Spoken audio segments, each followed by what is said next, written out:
आप सभी को जय मसीह की द बाइबल पोर्शन में आपका स्वागत है।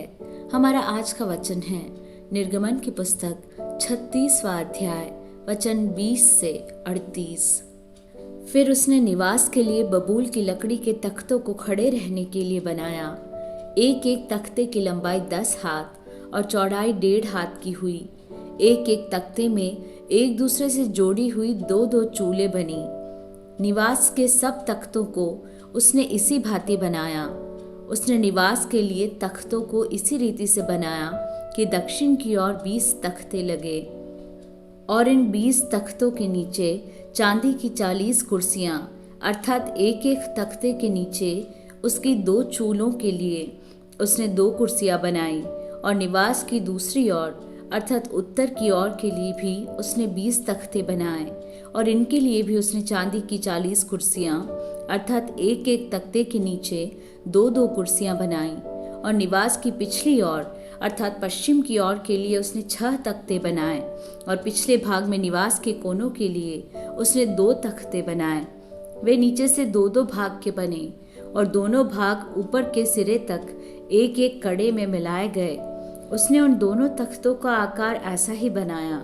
इस प्रकार 8 तख्ते हुए और उनकी चांदी की 16 कुर्सियां हुई, अर्थात एक एक तख्ते के नीचे 2-2 कुर्सियां हुई। फिर उसने बबूल की लकड़ी के बेंडे बनाए, अर्थात निवास की एक ओर के तख्तों के लिए 5 बेंडे और निवास की दूसरी ओर के तख्तों के लिए 5 बेंडे। और निवास का जो किनारा पश्चिम की ओर पिछले भाग में था उसके लिए भी 5 बेंडे बनाए। और उसने बीच वाले बेंडे को तख्तों के मध्य में तंबू के एक सिरे से दूसरे सिरे तक पहुंचने के लिए बनाया। और तख्तों को उसने सोने से मढ़ा और बेंडों के घर का काम देने वाले कड़ों को सोने के बनाया और बेंडों को भी सोने से मढ़ा। फिर उसने नीले, बैंगनी और लाल रंग के कपड़े का और बटी हुई सूक्ष्म सनी वाले कपड़े का बीच वाला पर्दा बनाया। वह कढ़ाई के काम किए हुए करूबों के साथ बना।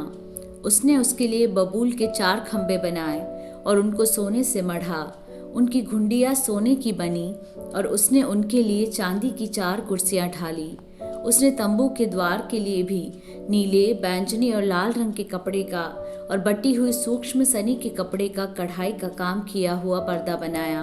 और उसने घुंडियों समेत उसके 5 खंबे भी बनाए और उनके सिरों और जोड़ने की छड़ों को सोने से मढ़ा और उनकी 5 कुर्सियां पीतल की बनाईं।